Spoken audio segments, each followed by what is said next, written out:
हन्ना उदास थी क्योंकि उसके कोई संतान नहीं थी। उसने प्रार्थना की और परमेश्वर ने उसे एक पुत्र शमूएल दिया। वो बहुत धन्यवादी थी, इसलिए उसने शमूएल को परमेश्वर की सेवा के लिए दे दिया। हन्ना ने उसका बेटा जो छोटा था को एली याजक के साथ तंबू में छोड़ दिया। शमूएल ने बूढ़े अंधे एली की सहायता की। वो तंबू में ही सोता था, जबकि एली साथ के कमरे में सोता था। एक रात शमूएल ने उसका नाम पुकारती एक आवाज को सुना।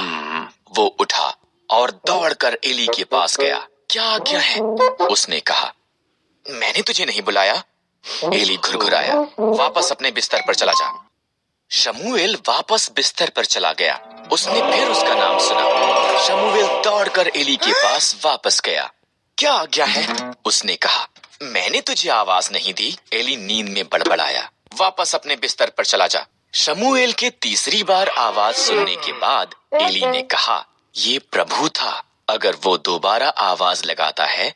एली ने कहा, कहना, प्रभु बोल, तेरा दास सुन रहा है। इस तरह शमूएल ने वैसा ही किया। शमूएल, परमेश्वर ने कहा, क्या तू मेरा नबी हो सकता है और वफादारी से मेरे शब्दों को मेरे लोगों तक पहुंचा सकता है? मैं कर सकता हूँ, शमूएल ने कहा, और उसने अपने बूढ़े होने तक भी ये किया। जहां भी तुम जाओ, इज़राइल में एक अकाल पड़ गया। एलीमेलेक, नाओमी और उनके पुत्र भोजन की खोज में मोआब को गए। एलीमेलेक मर गया। पुत्रों ने मोआबी स्त्रियों ओरपा और रूत से विवाह कर लिया। तब पुत्र भी मर गए। तीनों स्त्रियों के पास पति नहीं थे। जब इज़राइल में अकाल समाप्त हो गया, नाओमी ने घर जाने का फैसला किया। मोआब में ही रहो, उसने अपनी बहुओं से कहा। ये तुम्हारा घर है। ओरपा वहीं रही, पर रूथ ने कहा, जहाँ भी आप जाओ मैं जाऊंगी।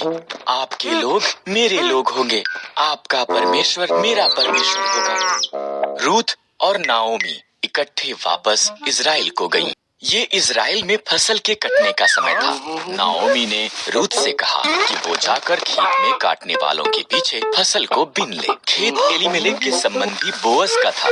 बोअज रूथ के पास आया। तुम नाओमी के साथ बहुत अच्छी रही हो, बोअज ने कहा। घर छोड़ना मुश्किल रहा होगा, परमेश्वर तुम्हें आशीष दें। उसने रूथ को भोजन दिया और अपने जवानों को उसकी देखरेख करने को कहा। रूथ ने नाओमी को बताया कि क्या हुआ था। नाओमी मुस्कुराई। जब कोई मरता है, उसका निकट संबंधी उसके परिवार की देखभाल करता है। वो व्यक्ति उनका निकटतम छुटकारा देने वाला संबंधी है। बोअज हमारा निकटतम संबंधी है, उसके निकट ही रहना। इसलिए रूथ बोअज के निकट रही। वो हर दिन उसे और ज्यादा पसंद करने लगा।